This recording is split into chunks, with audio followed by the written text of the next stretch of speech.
साल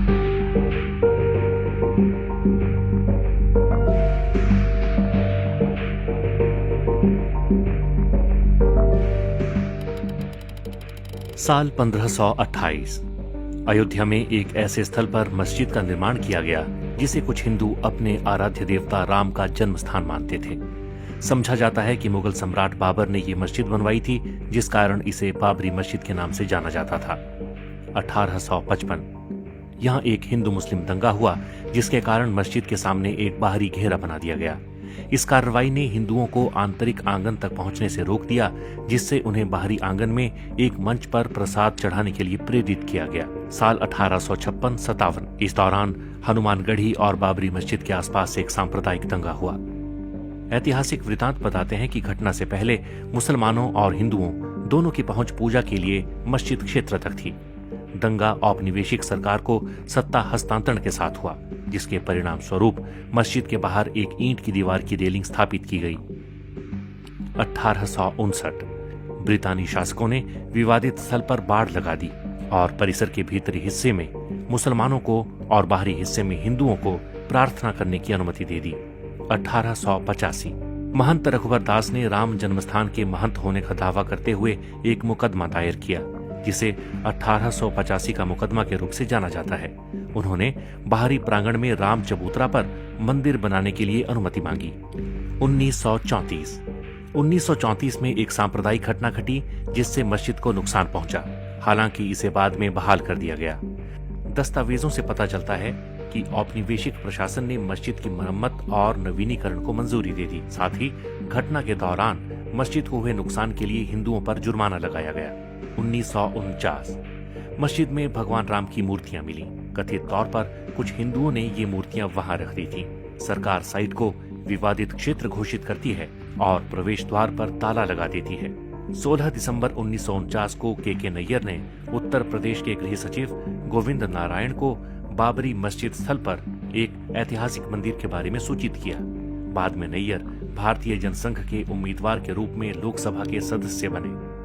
1984 कुछ हिंदुओं ने विश्व हिंदू परिषद के नेतृत्व में भगवान राम के जन्मस्थल को मुक्त करने और वहां राम मंदिर का निर्माण करने के लिए एक समिति का गठन किया। बाद में इस अभियान का नेतृत्व भारतीय जनता पार्टी के लालकृष्ण आडवाणी ने संभाल लिया। पहली रथ यात्रा साल 1984 में बिहार के सीतामढ़ी से शुरू हुई और अक्टूबर में अयोध्या पहुंची। 1986 जिला मजिस्ट्रेट ने हिंदुओं को प्रार्थना करने के लिए विवादित मस्जिद के दरवाजे पर से ताला खोलने का आदेश दिया। मुसलमानों ने इसके विरोध में बाबरी मस्जिद संघर्ष समिति का गठन किया। साल 1989 विश्व हिंदू परिषद ने राम मंदिर निर्माण के लिए अभियान तेज किया और विवादित स्थल के नजदीक राम मंदिर का शिलान्यास किया। साल 1990 विश्व हिंदू परिषद के कार्यकर्ताओं ने बाबरी मस्जिद को कुछ नुकसान पहुंचाया। तत्कालीन प्रधानमंत्री चंद्रशेखर ने वार्ता के जरिए विवाद सुलझाने के प्रयास किए, मगर अगले वर्ष वार्ताएं विफल हो गईं। लालकृष्ण आडवाणी ने आंदोलन के लिए समर्थन बढ़ाने के मकसद से गुजरात के सोमनाथ से अयोध्या तक रथ यात्रा शुरू की। इस बीच सांप्रदायिक दंगे भड़क उठे।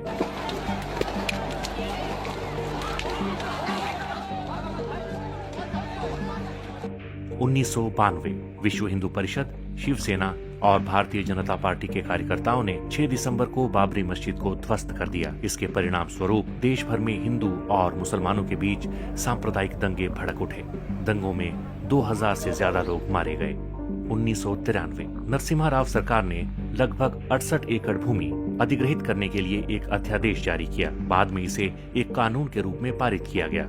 फरवरी 2002 भारतीय जनता पार्टी ने उत्तर प्रदेश विधानसभा चुनाव के लिए अपने घोषणा पत्र में राम मंदिर निर्माण के मुद्दे को शामिल करने से इनकार कर दिया। विश्व हिंदू परिषद ने 15 मार्च से राम मंदिर निर्माण कार्य शुरू करने की घोषणा कर दी। 13 मार्च 2002 सर्वोच्च न्यायालय ने अपने फैसले में कहा कि अयोध्या में यथास्थिति बरकरार रखी जाएगी और किसी को भी सरकार द्वारा अधिग्रहित जमीन पर शिला पूजन की अनुमति नहीं होगी। केंद्र सरकार ने कहा कि अदालत के फैसले का पालन किया जाएगा।